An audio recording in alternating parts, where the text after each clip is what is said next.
IPL 2024 যেন জমে গেছে। মুম্বাই ইন্ডিয়ান্সের বিপক্ষে আইপিএল ইতিহাসে সবচেয়ে বড় স্কোর করেছে হায়দ্রাবাদ। এ এক ঐতিহাসিক ম্যাচের সাক্ষী থাকলো হায়দ্রাবাদের রাজীব গান্ধী আন্তর্জাতিক ক্রিকেট স্টেডিয়াম। সানরাইজার্স হায়দ্রাবাদ বনাম মুম্বাই ইন্ডিয়ান্স ম্যাচে দেখা গেল রেকর্ডের ছড়াছড়ি।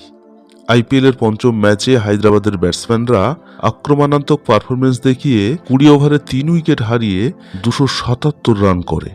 মুম্বাইয়ের তারকা বোলিং লাইন আপের বিরুদ্ধে আইপিএল এর ইতিহাসে সর্বোচ্চ রান করে তারা। জবাবে হার্দিক পান্ডিয়ার নেতৃত্বে মুম্বাই দল মাত্র 246 রান করতে পারে। এদিন প্রথমে ব্যাট করে 20 ওভারে 3 উইকেট হারিয়ে 277 রান করে হায়দ্রাবাদ।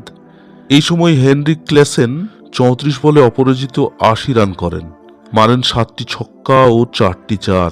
অভিষেক শর্মা করেন 23 বলে 60 রান। ট্র্যাভিস হেড 24 বলে 62 রান, তিনি 9টি চার ও 3টি ছক্কা হাঁকান। এর জবাবে তিলক ভার্মার 64 ও টিম ডেভিডের অপরাজিত 42 রানের সুবাদে মুম্বাই ইন্ডিয়ান্স 20 ওভারে 5 উইকেট হারিয়ে 246 রান করে। রান তাড়া করতে নেমে রোহিত শর্মা ও ঈশান কিষান শুরুটা ভালো করলেও সেই টেম্পোটা বজায় রাখতে পারেননি তারা। আর এই খেলার মধ্যেই বারবার ট্রোলের শিকার হতে হয় হার্দিক পান্ডিয়াকে। মুম্বাই দলে হার্দিকের অধিনায়কত্ব অনেকে মেনে নিতে পারছেন না, বিশেষ করে রোহিত শর্মার ফ্যানরা।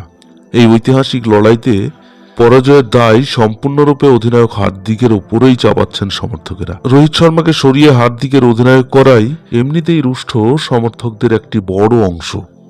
তার উপর গুজরাট ও সানরাইজার্সের বিরুদ্ধে জোড়া পরাজয়, আর সেই ক্ষোভের আগুনে ঘি ঢেলেছে আরো।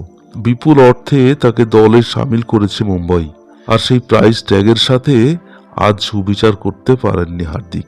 সোশ্যাল মিডিয়ার নেটিজনদের মত এমনটাই। নেতা হার্দিকে সন্তুষ্ট নন সমর্থকেরা। প্রথমে উঠে এসেছে বোলিং পরিবর্তনের ক্ষেত্রে হার্দিকের সিদ্ধান্তের ভুল ত্রুটির কথা। প্রথম ম্যাচে জসপ্রীত বুমরাকে শুরু থেকে বোলিং দেননি তিনি, আর আজও দলের এই সেরা পেসারকে তেমন ব্যবহারই করলেন না হার্দিক। বদলে তিনি নিজে বল করলেন, এমনকি অনভিজ্ঞ কোয়েনাকে মারমুখী হেড এবং অভিষেক শর্মাদের সামনে এগিয়ে দেন। পরে যখন বুমরাকে বোলিংয়ে নিয়ে আসেন তখন তেমন আর কিছু করারই ছিল না। আর একইভাবে সমালোচনা করেন হার্দিকের ব্যাটিংও।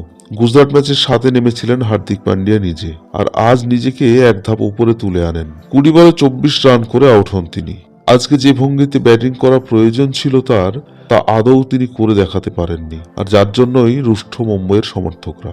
তাদের মত, অধিনায়ক হতে গেলে আরো দায়িত্ব নিতে হবে, শুধু স্টাইল মারলে চলবে না। চলতি আইপিএলে এটা ছিল মুম্বাইয়ের টানা দ্বিতীয় পরাজয়।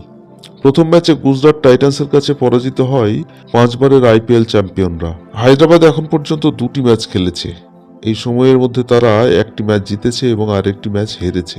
প্রথম ম্যাচে কলকাতা নাইটদের কাছে পরাজিত হয় তারা। আইপিএল 2024-এর পয়েন্ট টেবিলে 3য় স্থানে উঠে এসেছে হায়দ্রাবাদের দল, যেখানে শীর্ষে রয়েছে চেন্নাই সুপার কিংস। তারা রয়েছে 4 পয়েন্ট নিয়ে, আর পরপর 2 ম্যাচ হারাতে পয়েন্ট টেবিলের নিচে নেমে গেছে মুম্বাই। আর এর জন্য অনেকে তো বলেই ফেলেছেন যে হার্দিকের পদত্যাগ করা উচিত। এখন সেটাই দেখার আগামী ম্যাচগুলিতে হার্দিক উতরোতে পারেন কিনা।